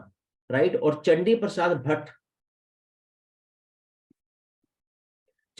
भट्ट जो है वो इसके एक तरह से लीडर थे, और पेड़ों को काटने से रोकने के लिए यहाँ पे डेवलपमेंट के लिए फैक्ट्रीज आने वाली थी, तो इन औरतों ने, लेडीज ने, फीमेल्स ने, मेल्स ने चिपको मूवमेंट स्टार्ट किया, तो बड़ा फेमस मूवमेंट रहा। लेकिन अभी हम क्यों डिस्कस कर रहे हैं इसको दिसंबर करंट अफेयर्स में, क्योंकि इसके ऊपर एक कोई बुक लिखी गई है, और वो बुक जिस बंदे ने लिखी उसको बुक प्राइज मिल गया, और ये जो प्राइज मिला ये कोई बहुत बड़ा इंपॉर्टेंट प्राइज नहीं है, तो हमारे लिए ये कोई काम की न्यूज नहीं है। हमने खाली इसलिए डिस्कस किया क्योंकि हमें चिपको मूवमेंट आपको बताना था, अगर आप भूले हुए थे तो आज हमने आपको रिकॉल करवा दिया कि चंडी प्रसाद भट्ट 1973 उत्तराखंड में ये मूवमेंट स्टार्ट हुआ था, बस इतनी सी बात। ठीक। अच्छा, अब एक नेशनल हाईवे का क्वेश्चन मैंने डिस्कस किया था इन लोगों से, लेकिन मैं कुछ स्टूडेंट से पूछ लेता हूं, कोई बताएगा कि टोटल कितने नेशनल हाईवे है, जिन्होंने लास्ट क्लास ना अटेंड करी हो उनसे अगर पूछूं। शायद युक्ति ने लास्ट क्लास अटेंड नहीं करी थी, सो अनुभव ने बोला 599। यस करेक्ट है ना, 599 टोटल नेशनल हाईवे है। चलो ठीक है, अब मैं सबसे पूछ रहा हूं, जिनको मैंने बताया उनको भी, सबसे छोटा national highway, shortest national highway कौन से स्टेट में है, और लमसम कितने किलोमीटर का नेशनल हाईवे है। तो भूमि खन्ना से मेरा क्वेश्चन है ये। सो अनुभव, तनु चौधरी और रिया तवनूर ये सब आंसर दे ही रहे हैं। मिस्टर गुलाटी जी भी आंसर दे रहे हैं। सिमर ने आज नहीं ज्वाइन किया, लव्या ने नहीं, संध्या ने अभी ज्वाइन नहीं किया हुआ है, और कुछ स्टूडेंट ने अभी ज्वाइन नहीं किया, लेकिन होप कि वो रिकॉर्डेड लेक्चर्स यूट्यूब पे जाके सुन रहे होंगे। मैंने जहाँ पे बोला था कि आप मेरे यूट्यूब चैनल पे जाके उनको सुन लेना, तो मैं अपलोड कर रहा हूँ आप लोगों के लिए, जो जिन्होंने दोबारा सुनना वो भी, और जिन्होंने नहीं क्लास अटेंड करी वो भी। तो खैर ठीक है, तो 47A 6 किलोमीटर केरला। तो अब मैं आपको लेके चलता हूँ नेशनल हाईवे। तो पहले मैं आपको ये बता दूं कि ये हमारा सबसे नेशनल हाईवे, जैसे नॉर्थ से साउथ, ईस्ट से वेस्ट अगर आपको जाना है, तो नॉर्थ से साउथ अगर आपको जाना है तो है इवन नंबर 2, 4, 6, 8, 10, राइट। और अगर आपको जाना है ईस्ट टू वेस्ट तो फिर है नेशनल हाईवे 1, 3, 5, 7, 9, ये है आपके ऑड नंबर। तो बड़ा सिंपल सा कैलकुलेशन, अगर मैं पूछूं नेशनल हाईवे 3 कहां से कहां तक होगा, तो उसे छोड़ के आप कम से कम इतना तो बता ही सकते हो कि सर कहां से कहां तक होगा, इसे तो छोड़ो। लेकिन हाँ, ईस्ट टू वेस्ट कहीं वो जरूर जा रहा होगा नेशनल हाईवे। तो ये थोड़ी सी फॉर्मूला भारत सरकार ने ही बनाया हुआ, मैंने नहीं बनाया, भारत सरकार ने इसको ऐसे ही डिजाइन करा है। तो अब बात करते हैं national highway authority of India. ये वो अथॉरिटी है जो नेशनल हाईवे बनाती है, और इसका ये कब बनी, ये एक्ट के थ्रू बनी 1988 में। और ये जो भी नेशनल हाईवे बनाती है उसका नाम होता है national highway development project, NHDP उसको बोलते हैं। ये अथॉरिटी इस प्रोजेक्ट के थ्रू काम करती है। और आज हिंदुस्तान में टोटल नेशनल हाईवे, हमारी टोटल रोड का 2.7% है, जबकि वो ट्रैफिक बियर करते हैं 40%। ये हिट क्वेश्चन है एग्जाम का। इसे मैंने क्लैरिकल से लेके यूपीएससी सिविल सर्विस तक इस क्वेश्चन को एग्जाम में देखा है, आपके अंडर ग्रेजुएट के एंट्रेंस में भी और यूपीएससी में भी, कि 2.7 तो हमारा टोटल परसेंटेज है रोड का, लेकिन 40% ट्रैफिक बियर करते हैं नेशनल हाईवे, करेक्ट। उसके बाद नेशनल हाईवे लॉन्गेस्ट और शॉर्टेस्ट से पहले ये वो फॉर्मूला है जो मैं अभी आपको बता रहा था कि नॉर्थ साउथ इवन नंबर्स हैं, ईस्ट वेस्ट ऑड नंबर्स हैं। तो या तो सिंगल डिजिट होगा या डबल डिजिट होगा, लेकिन अगर 3 डिजिट नेशनल हाईवे आए, जैसे अब अगर आप मेरे से ये पूछो कि सर एक बात बताओ, for example national highway number 244, तो इसका क्या मतलब है, इसका मतलब क्या है, 44 नेशनल हाईवे की रोड नंबर 2 है ये, समझे। Secondary route number is prefix to the number of the main highway, right. तो ये जो शुरू का 2 आप देखते हो ना, ये उसकी सेकंड रोड है, यानी 44 नेशनल हाईवे फॉर एग्जांपल ये जा रहा है, और यहां से एक रोड निकल गई तो इसका नाम पड़ेगा 244, और यहां से एक रोड निकली तो इसका नाम पड़ेगा 144, यानी ये 44 की ब्रांचेस हैं। ये बताओ समझ में आया। तो 344, 444 ये सब इससे 44 से निकलने वाली रोड नंबर 1, 2, 3, 4 है, ऐसे बने हुए नेशनल हाईवे। तो कोई बात नहीं, आप छोड़ो, अगर आपको नहीं याद करना छोड़ सकते हैं। खैर, लॉन्गेस्ट और शॉर्टेस्ट याद रखो, 6 किलोमीटर अर्नाकुलम से कोच्चि, इसे भी भूल जाओ। सिर्फ याद रखो शॉर्टेस्ट केरला में, इतना ही काफी है। और लॉन्गेस्ट है 44, ये तो खैर फिर पूरा कश्मीर से कन्याकुमारी, और 3000 समथिंग किलोमीटर लॉन्ग है। तो आपको बस सिर्फ इतना याद रखना है कि नेशनल हाईवे है 599, 5 किलोमीटर का महाराष्ट्र में। अच्छा, तो ठीक है, ये साक्षी इसी नाम से है, पुनीत भाटिया एकेडमी के नाम से ये साक्षी। अच्छा, तो अभी 5 किलोमीटर का महाराष्ट्र में 548, नहीं एक चीज और मैं आपको बता दूं। अच्छा ठीक है, तो कोई बात नहीं, हम इसको एक बार चेक कर लेंगे, अगर ऐसा है तब नूर तो हम इसको देख लेंगे। मैं एक बार इसको चेक करके नेक्स्ट क्लास में आपको बता दूंगा कि शॉर्टेस्ट नेशनल हाईवे जो है वो 548 है या 44A है। ठीक है, चेक कर लेंगे इसको, देख लेंगे अगर इसमें कोई टेक्निकल इशू है, क्यों मैंने 47 लिखा हुआ है उसको देखेंगे। चलो ठीक है, आगे चलते हैं, नेक्स्ट पर आते हैं। अब हम करते हैं नेक्स्ट न्यूज जो है blind cricket, blind world cup. देखो हमने तो ब्लाइंड क्रिकेट वर्ल्ड कप में भी धूम मचा रखी है। Third T20 world cup for blind to be held in India from 5 December। So blind cricket जो है अगर आप देखोगे तो ये थर्ड था T20, और अभी जैसा मैंने पढ़ा है तीनों के तीनों blind cricket world cup Hindustan ने ही जीते हैं, मैंने ऐसा पढ़ा, राइट। और ये इंपॉर्टेंट है क्योंकि वर्ल्ड कप है इसलिए इंपॉर्टेंट, और ब्लाइंड वर्ल्ड कप है इसलिए इंपॉर्टेंट है। तो एटलीस्ट कम से कम आप बस इतना एक सीधी सीधी न्यूज याद रखोगे कि blind cricket world cup T20 India इस बार का विनर था। चलो ठीक है, आगे चलते हैं, नेक्स्ट पर आते हैं, जल्दी से इसको फिनिश करते हैं दिसंबर करंट अफेयर्स को। एंड ये कुछ डेज हैं जो एटलीस्ट आप थोड़ा सा इनको गो थ्रू कर लेना, ज्यादा नहीं, बस मैं इतना बोल रहा हूँ। 1 December एड्स डे बहुत इंपॉर्टेंट है। 3 December डिसेबिलिटी डे, ये बहुत इंपॉर्टेंट है। और देखो हमारी आर्मीज के डेज ना, मैंने इन्हें पिछली क्लास में बताए थे कुछ स्टूडेंट्स को, ये तो हमारी नेवी आर्मी का डे है। कोई बताएगा एयरफोर्स, हमारी एयरफोर्स आर्मी का डे कब होता है? एयरफोर्स आर्मी डे, सुरभि को आइडिया हो अगर, या मिस्टर आई पैड अगर बताएं, मिस्टर आर्यन, ईशु भारद्वाज, जानवी खुराना। हमारा एयरफोर्स आर्मी डे, तीनों हमारी आर्मीज है ना, नेवी, एयरफोर्स और इन्फेंट्री। तो नेवी का तो मैंने यहाँ पे मेंशन कर दिया 4 दिसंबर। मैं एयरफोर्स का पूछ रहा हूँ, वैसे पिछली क्लास में मैंने बताया था कुछ स्टूडेंट्स को, तो बिल्कुल 8 अक्टूबर, वेरी गुड, करेक्ट है। तो जिसको नहीं पता वो प्लीज, बीइंग इंडियन सिटीजन, कम से कम अपनी आर्मी के डेज तो पता होने ही चाहिए। तो एग्जाम में तो खैर आते ही हैं, लेकिन फिर भी हमें तो पता होना चाहिए ना। Air force, right, air force.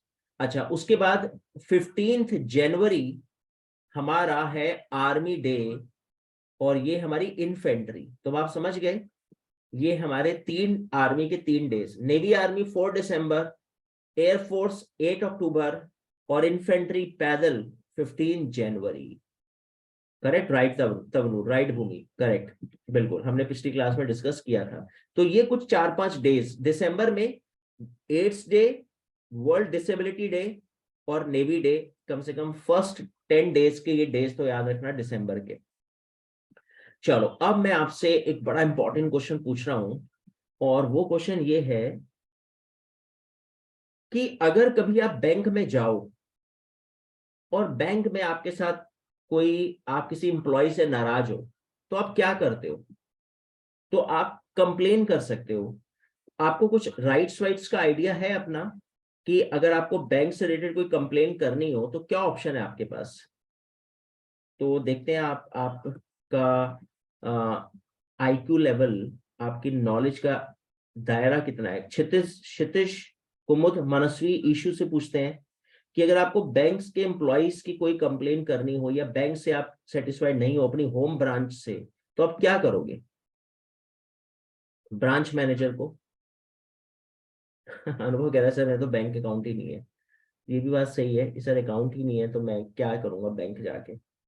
और साक्षी शर्मा ने बोला कि सर मैं ब्रांच मैनेजर को कंप्लेन कर सकती हूँ। ठीक है, अच्छा, तो मैं आपको बता देता हूँ, क्योंकि मैंने वैसे कई बार यूज किया और बिल्कुल रिजल्ट रिजल्ट भी आता है। और ये है uniform grievance redressal system. Uniform grievance redressal system, UGRS, right, UGRS, uniform grievance redressal system है ये। इसमें क्या है, इसमें ये होता है कि आप ना ब्रांच मैनेजर को कंप्लेन कर सकते हो, और ब्रांच मैनेजर अगर आपकी कंप्लेन नहीं लेता 10 दिन में, 10 डेज में, तो फिर आप क्या करोगे, फिर आप जोनल जोनल हेड को, जैसे होता है ना SBI north zone, SBI south, SBI east, आप उसको कंप्लेन करो। वो 6 डेज में आपकी बात सुनेगा। अगर उसने भी नहीं सुनी तो सीधा आप बैंक के चेयरमैन को मेल डालो, 5 डेज में वो आपकी बात सुनेगा। और ये टोटल आपके बैठते हैं कितने, 21 डेज। इसको बोलते हैं यूनिफॉर्म ग्रीवेंस रिड्रेसल सिस्टम। तो ये बैंकिंग ऑम्बुड्समैन इसको बोलते हैं। ऑम्बुड्समैन आपने पता नहीं टर्म कभी सुनी या नहीं सुनी? वैसे लोकपाल कभी आपने सुना, लोकपाल सुना, ये टर्म सुनिए, लोकपाल। लोकपाल अन्ना हजारे जी ने एक आंदोलन चलाया था, अरविंद केजरीवाल, प्रशांत भूषण, राइट, आप लोगों ने कभी ये सुना होगा लोकपाल।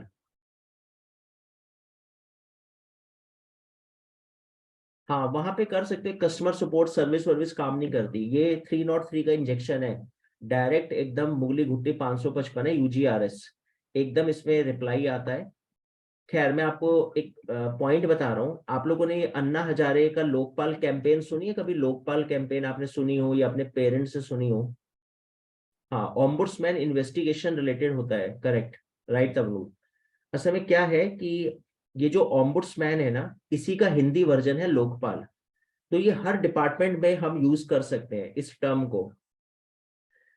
वैसे कहते हैं वर्ल्ड में सबसे पहले, मतलब पहले मैं आपको ये बता दूं कि लोकपाल क्या था। अन्ना हजारे जी ने लोकपाल के लिए कैंपेन स्टार्ट करी थी, और वो कैंपेन ये थी कि हम ये चाहते हैं, देखो आपने देखा होगा कि जितनी भी हमारी सरकारें हैं ना, सरकार के ऊपर कभी कोई शिकंजा नहीं होता।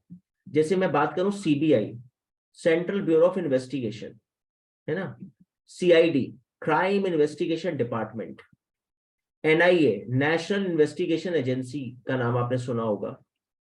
आपने नाम सुना होगा raw, research analysis wing, right, IB, right, intelligence bureau, right. अच्छा, तो ये जितने भी आप देख रहे हो ना, ये सारा का सारा सिस्टम, इन सब के चीफ सरकार अपॉइंट करती है। इनमें से किसी की हिम्मत है कि सरकार का कॉलर पकड़ ले? नहीं। तो अन्ना हजारे जी ये बोल रहे थे कि मैं ये चाहता हूं एक ऐसी अथॉरिटी बने जो सरकार के ऊपर बैठे और सरकार को चेक करे कि वो सही है या गलत, वो कोई गड़बड़ तो नहीं कर रही। सरकार जब होती है तब उसका कोई मिनिस्टर कभी घोटाले में नहीं पकड़ा जाता। ये हिंदुस्तान का इतिहास रहा है। आपको पता है पूरे वर्ल्ड का सबसे ऑनेस्ट कंट्री जिसने अपनी सरकार के ऊपर लोकपाल बिठाया है, वहां पे बोलते हैं ऑम्बुड्समैन। ये स्वीडिश लैंग्वेज है, ऑम्बुड्समैन स्वीडिश लैंग्वेज है। और वर्ल्ड का पहला कंट्री था स्वीडन, जिसने अपनी सरकार के ऊपर बिठा दिया ऑम्बुड्समैन। देखो कितने ऑनेस्ट कंट्री है यार ये। ऑम्बुड्समैन, इसने अपनी गवर्नमेंट के ऊपर ऑम्बुड्समैन बिठा दिया। तो हमारी डिमांड थी कि जब स्वीडन की सरकार अपने ऊपर बिठा रही है ऑम्बुड्समैन, तो भारत सरकार को क्या परेशानी है, वो अपने ऊपर लोकपाल क्यों नहीं बिठाते? खैर, सरकार सरकार है, सरकार ने बिल्कुल पूरी तरह से मना कर दिया। सरकार ने कहा लोकपाल बनाएंगे, लेकिन लोकपाल का हेड अपॉइंट करेगी सरकार। तो फिर तो वही बात हो गई, जब आप हेड आप ही अपॉइंट करोगे तो फिर वो आपका, फिर कैसे आपका इन्वेस्टिगेशन करेगा? वो तो फिर आपके चंगुल में, आपकी ग्रिप में फंस गया। तो खैर, अभी लोकपाल बिठा रखा है हमने, लेकिन वो यूजलेस है, वो एज ए शोपीस है, जैसे सीबीआई, सीआईडी, आईबी, रॉ और एनआईए, राइट। तो यही लोकपाल जब हम आरबीआई में बोलते हैं तो ये बन जाता है बैंकिंग ऑम्बुड्समैन। तो अगर आपको कोई परेशानी और यूजीआर से भी आपका काम नहीं चलता, तो फिर आप सीधा आरबीआई के बैंकिंग ऑम्बुड्समैन में कंप्लेन कर सकते हो, करेक्ट। तो हर डिपार्टमेंट का ऑम्बुड्समैन है। पहले ये बताओ, ये आपको पॉइंट समझ में आया जो मैं डिस्कस कर रहा हूँ? क्वेश्चन क्या है, वर्ल्ड का पहला कंट्री जिसने अपनी गवर्नमेंट के ऊपर ऑम्बुड्समैन बिठाया, वो कौन था? Devjot, Harshidak, iPad, Sweden, correct, right, Sweden. बिल्कुल राइट सुरभि, राइट देवजोत, है ना। और लोकपाल हमने भी रिक्वेस्ट करी सरकार से, लेकिन सरकार ने लोकपाल बनाया, लेकिन अब आप समझ ही गए वो कैसा लोकपाल है, हमारा गवर्नमेंट ही उसका हेड अपॉइंट करती है, तो हमारे यहाँ का लोकपाल कोई खास लोकपाल नहीं है। तो मैं आपको अब करंट अफेयर्स की न्यूज पे लेके चलता हूँ। हम क्या डिस्कस कर रहे थे वो देखते हैं। हम ये डिस्कस कर रहे थे कि UIDAI, unique identification database authority of India, आपको पता है ये क्या है? आधार कार्ड। तो आधार कार्ड से रिलेटेड अगर आपको कोई भी परेशानी या दिक्कत है तो आप उसके ओम्बुड्समैन में आप कंप्लेन कर सकते हो। तो अभी सबसे स्ट्रॉन्ग ग्रीवेंस रिड्रेसल इंडेक्स में हमारे जितने भी डिपार्टमेंट्स हैं उसमें सबसे अच्छा रिड्रेसल कंप्लेंट्स को सॉल्व करने के लिए किसको अवार्ड मिला? UIDAI, आधार कार्ड की टीम को। यानी अगर आपको आधार से रिलेटेड कोई इशू है तो ये बहुत जल्दी ग्रीवेंस रिड्रेसल दे रहे हैं। तो ये इंपॉर्टेंट पॉइंट था इसमें। खैर इसमें मेरा पर्पस ये था कि मैं आपको ओम्बुड्समैन समझाऊं, मेन पर्पस ये था, जो आपको शायद समझ में आ गया होगा। अब बात करते हैं राफाल की, जो बहुत ही फेमस फाइटर प्लेन है। तो लास्ट 3 न्यूज, फिर हम अपने MCQs पर आते हैं। तो ये बताओ, रफाल आपने नाम सुना है? इसके ऊपर काफी चर्चा हुई। चाहे पहले ये बताओ, मिग का नाम सुना है? MiG, MiG fighter planes. और ये क्वेश्चन मैं पूछ लेता हूं, किससे पूछूं? अभिराज सिंह ने ज्वाइन किया है आज बड़े दिनों के बाद। अभिराज सिंह से पूछ लेते हैं, अभिराज दर्पित। एंड पूछ लेते हैं परिधि कालरा से, रिया शर्मा से। ये मिग बता सकते हो आप? MIG मिग क्या है? ये फाइटर प्लेन हमने किस कंट्री से इंपोर्ट करे? मेरा क्वेश्चन वैसे ये है आपसे, किस कंट्री से हमने मिग फाइटर प्लेन लिए हैं? ओके, सो तवनूर और विदिता बजाज और रिया शर्मा ने बोला है सर रशिया से। बिल्कुल करेक्ट है। आपको पता है मिग फाइटर प्लेन हमारे फाइटर प्लेन है, और रशिया से हमने फाइटर प्लेन लिए हैं ये मिग। और वर्ल्ड का, अब मेरा एक दूसरा क्वेश्चन है आपसे, वर्ल्ड के सबसे बेस्ट फाइटर प्लेन कौन सा कंट्री बनाता है? साक्षी अग्रवाल, साक्षी शर्मा, सारिका परमार से मेरा क्वेश्चन है। वर्ल्ड के बेस्ट फाइटर प्लेन में जिसका दबदबा है और हम पूरा वर्ल्ड जानता है कि इसके फाइटर प्लेन खरीदो, बेस्ट होंगे। यस रिया शर्मा।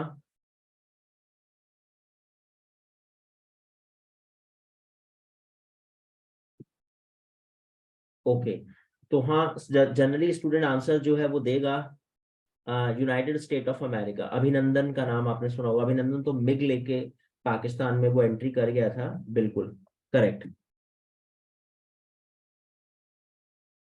बिल्कुल बिल्कुल। तो मैं आपको ना एक बड़ी इंपॉर्टेंट बात बताता हूँ। पहले तो मैं आपको ये बता दूं कि एक मिनट।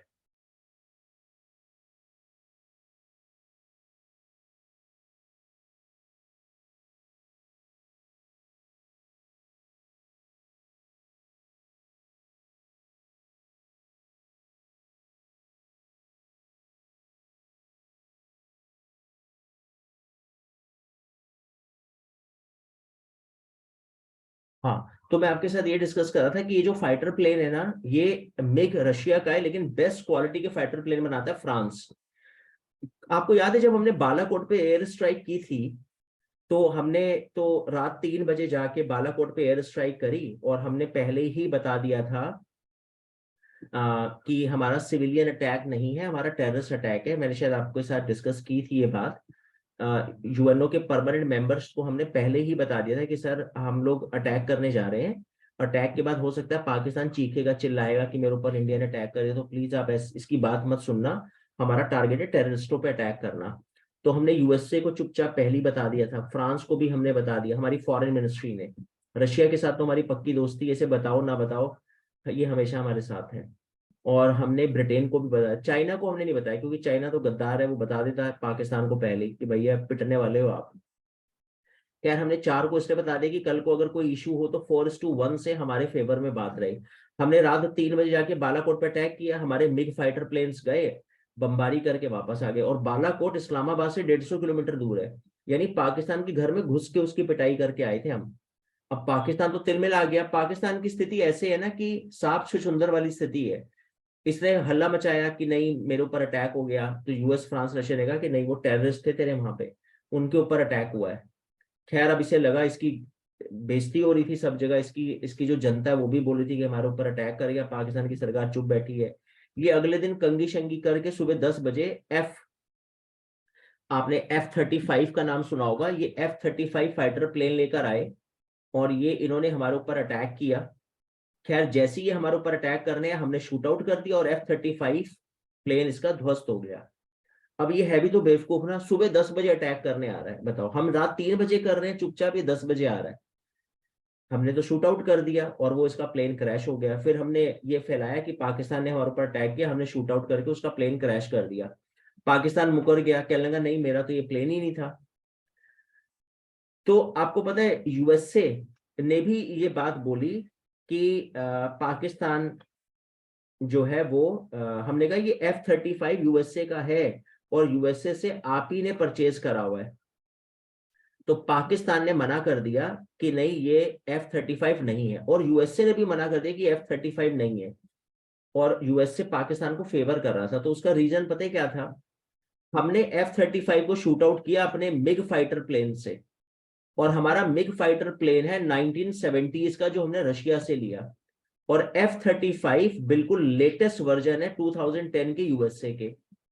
तो यूएसए का ये मानना था कि अगर मैंने ये बोला कि हाँ ये F-35 पाकिस्तान का है, तो मेरे F-35 की मार्केट खराब हो जाएगी, क्योंकि 1970s के प्लेन ने मेरे 2010 के प्लेन को शूट आउट कर दिया, तो मेरे प्लेन बिकने बंद हो जाएंगे। इस वजह से यूएसए ने गेम खेल के ये बोल दिया कि F-35 ये मेरा नहीं है और ना ही मैंने पाकिस्तान को ये बेचा है। ये पता नहीं इससे इसने कौन सा किससे डुप्लीकेट ले रखा है। तो खैर मैं आपको ये बताना चाह रहा था कि ये फाइटर प्लेन्स के ऊपर ना क्वेश्चन आते हैं एग्जाम में, जैसे मिग रशिया का, हम मिग उड़ाते हैं। रफाल हमने फ्रांस से अभी हाई क्वालिटी के 5th जनरेशन के फाइटर प्लेन खरीदे हैं फ्रांस से। F-35 यूएस का बेस्ट फाइटर प्लेन है, लेकिन इन सब में best fighter plane Rafale France का है। करेक्ट। तो चलो स्टूडेंट्स, यहां तक हमने कुछ पॉइंट्स डिस्कस करे। अभी मैं यहां पर ना इसको एंड कर रहा हूं, और मैं अब आपसे ना कुछ क्वेश्चंस पूछ रहा हूं। आप जल्दी से मेरे को इनके आंसर देना, और देखते हैं कि आप इनके आंसर्स क्या बताते हो। मैं कुछ एमसीक्यूज पूछ लेता हूं, लेकिन पहले आप मेरे को ये बताओ कि यहां तक आपको पॉइंट समझ में आए जो हमने डिस्कस किए।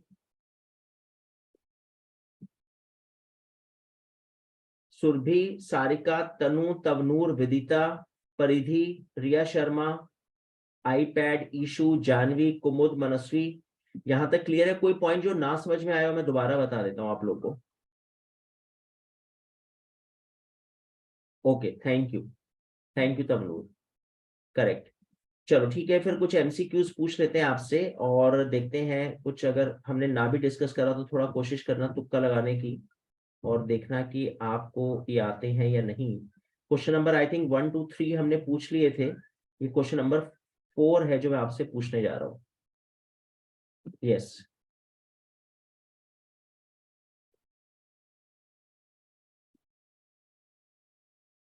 Thank you Janvi, thank you परिधि।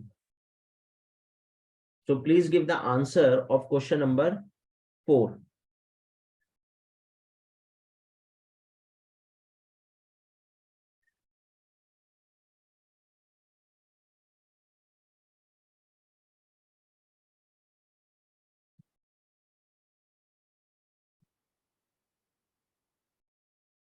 ओके, सो स्टूडेंट ने आंसर देना शुरू कर दिया। गुलाटी जी ने बी दिया है, Surbhi B, Bhumi Khanna B, Janvi B, and Bhumi Gupta B, Tanu Chaudhary B.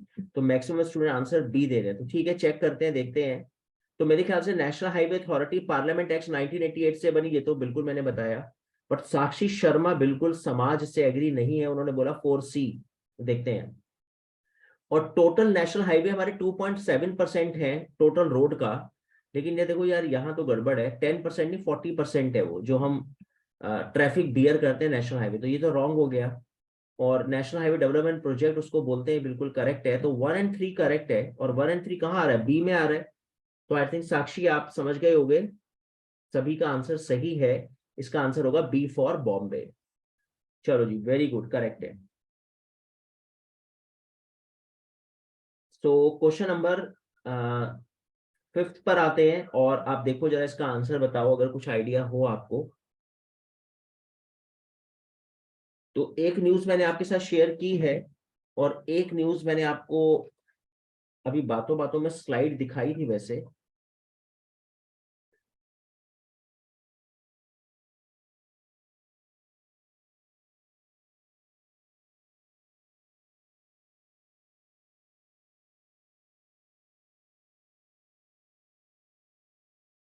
Okay, तो कोई बोल रहा है सी, कोई बी, कोई ए, तो थोड़ी सी कंफ्यूजन है स्टूडेंट्स को। ठीक है, तो देखते हैं, चेक करते हैं। देखो भाई, पहली बात तो ये तो सही है कि इंडिया, नहीं, पहली बात तो ये कि India one blind T20 world cup third consecutive time, तो अभी हमने डिस्कस किया ही। तो सेकंड तो करेक्ट है। तो फिर ये और ये बी और सी में आंसर हो सकता है ना, ए तो नहीं होगा, क्योंकि ये जिसने ए बोला है वो समझ गए होगे आपकी ए तो गड़बड़ है। बी और सी में से कहीं आंसर होगा, क्योंकि सेकंड करेक्ट है। अब मैं आपको ये बता दूं कि अग्नि 6 हमने अभी तक कोई मिसाइल अग्नि 6 नहीं बनाई। हमारी मैक्सिमम अग्नि है 1, हमारी है अग्नि 2, अग्नि 3, अग्नि 4, अग्नि 5। तो मैं आपको ये बता दूं कि अग्नि, देखो ध्यान से सुन लो, मैंने यहाँ पे आपको इसलिए ये जानबूझ के छेड़ा टॉपिक। आपको याद है मैंने आपके साथ पृथ्वी 1, 2, 3, 4 और 5 डिस्कस की थी, और इनकी रेंज क्या है, 150, 250, 350, 450, 550। इन सब को 10 से मल्टीप्लाई कर दो, तो अग्नि 1, 2, 3, 4, 5 आ जाएगी। यानी आप समझ गए, पृथ्वी का 2 मल्टीप्लाई 10, अग्नि 2। तो अगर हमारे पास जो सबसे दूर तक अटैक करने वाली कोई मिसाइल है, तो वो है अग्नि 5, जो 5500 तक हम शूट आउट कर सकते हैं। यानी अगर हमने यहां से मिसाइल चलाई, तो सीधा बीजिंग को टारगेट, और बीजिंग 5 मिनट में बीजिंग गायब मैप से। तो जब हमने अग्नि 5 को टेस्ट करा ना, तो सबसे ज्यादा पसीने छूटे चाइना के। तो आप ये ध्यान रखना, अभी हमने अग्नि 5500 किलोमीटर तक की हमारी रेंज है, इसका ट्रायल ले रहे हैं, तो छेद पे तो अभी काम ही नहीं कर रहे। तो इसलिए ये है रॉन्ग, और इसका आंसर होगा बी फॉर बॉम्बे। तो वेरी गुड भूमि, मेरे ख्याल से भूमि ने ही आंसर दिया है। और गुलाटी जी ने बोला कि अभी अंडर डेवलप है। हाँ, डेवलप क्या, बिल्कुल डेवलप भी नहीं है। अभी तो हमने कुछ ऑफिशियली डिक्लेयर ही नहीं करा अग्नि 6 कभी। तो इसका आंसर है बी। तो होप आप लोग को समझ में आ गया होगा, अग्नि 1, 2, 3, 4, 5। चलो जी, अगला क्वेश्चन देखते हैं। और ये जस्ट तुक्का मारना है वैसे आपको, क्योंकि ये मैंने आपके साथ डिस्कस करा नहीं है। तो देखो, अगर कुछ बता पाए आप, थोड़ा कॉमन सेंस यूज करोगे तो शायद काम बन जाएगा।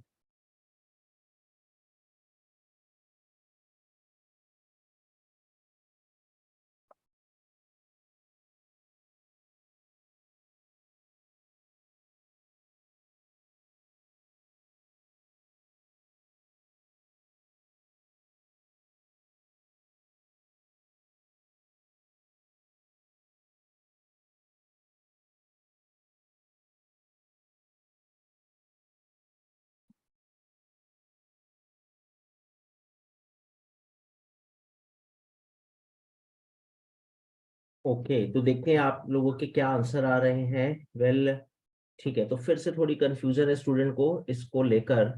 एंड ठीक है, तो सी और ए में आंसर आप लोग दे रहे हो। ठीक है, तो देखो मैं आपको पहले ये बता दूं, ये थोड़ा सा, अगर मैं इसको हैंडल करता, मैं आपको ये भी बताता हूँ कि मैं कैसे इसको हैंडल करता। अगर मैं होता तो मैं इस पे स्टार मार्क लगा देता, क्योंकि मुझे पता नहीं है। लेकिन ना, मैं ये बात तो हमेशा मान के चलता कि फूड सिक्योरिटी में इंडिया की रैंक 10th तो नहीं आ सकती। इतना बड़ा देश, इतने गरीब लोग। आपको पता है 30% हिंदुस्तान में बीपीएल सेक्शन है, बिलो पॉवर्टी लाइन। यानी 30 करोड़, अगर 1 अरब जनसंख्या हो, तो 30 करोड़ लोगों को 2 वक्त की रोटी नहीं मिलती। तो ऐसे में हमारी 10th रैंक होना तो बिल्कुल शोभा नहीं देता। तो ये तो सरासर गलत होगा, और अगर 2 गलत है, तो देखो फिर बचा ही क्या। फिर ना तो सी है, ना ए है, ना डी है। और मेरा आंसर शायद फिर मैं लगा सकता हूं, नॉट करेक्ट बताना है देखो।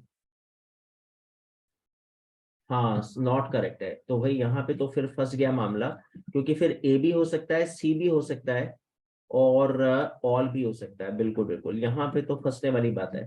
और नॉर्वे के चांस है भी, क्योंकि नॉर्वे एक अच्छा कंट्री है। तो ठीक है भाई, ये तो सरेंडर ही करना पड़ेगा इस क्वेश्चन में, ये तो रट्टा ही मारना पड़ेगा। और इसका आंसर वैसे चलो मैं आपको बता ही देता हूँ, फिनलैंड। तो सबसे अच्छा फूड सिक्योरिटी में कंट्री है फिनलैंड, तो ये है रॉन्ग। इंडिया की रैंक है 68, इसलिए रॉन्ग। तो 2 और 3 रॉन्ग रॉन्ग। और फर्स्ट जो है वो बिल्कुल करेक्ट है। तो इस वजह से इसका आंसर जो है वो बैठेगा 2 और 3। तो इसका राइट आंसर है 2 और 3। तो इस क्वेश्चन के थ्रू मैंने आपको एक इंफॉर्मेशन दे दी कि WTO की मिनिस्टीरियल कॉन्फ्रेंस जो है वो 2024 में होनी, ये क्या है ये मैं आपके साथ कल डिस्कस करूंगा। लेकिन अभी बस आप इतना जानो कि फूड सिक्योरिटी में इंडिया की रैंक है 68 और टॉप किया है फिनलैंड ने, ना कि नॉर्वे ने। Right. So this is all about our class. I think hope यहां तक आपको समझ में आ गया होगा जो भी हमने आज डिस्कस किया। करेक्ट। तो आज की क्लास को हम यहीं पर एंड करें।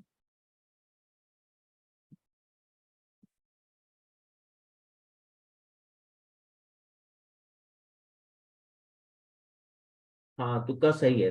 तो कितने स्टूडेंट थे वैसे? 3 आउट ऑफ 3। अगर कोई स्टूडेंट है जिसके 3 आउट ऑफ 3 हुए हों और उसका थर्ड वाला तुक्का भी सही लग गया हो। ओ, भूमि के 3 आउट ऑफ 3 और सुरभि के भी 3, अनुभव के भी 3, ठीक है, वेरी गुड, करेक्ट है। बहुत बढ़िया, लेट मी क्लैप। और गुलाटी जी के 1 है, तनु के 1 है। चलो बढ़िया, वेरी गुड। बढ़िया, अच्छा है तुम लोग पार्टिसिपेट करते हो क्लास में, आंसर्स देते हो, और बिल्कुल भी जैसे होता है ना कि थोड़ा सा लेजी नहीं हो, अपने फिंगर्स को हमेशा चलाते रहते हो जब भी मैं कुछ पूछता हूँ। तो उसके लिए आप सभी को थैंक यू वेरी मच। ठीक है स्टूडेंट, ओके, बाय बाय, मिलते हैं नेक्स्ट क्लास में।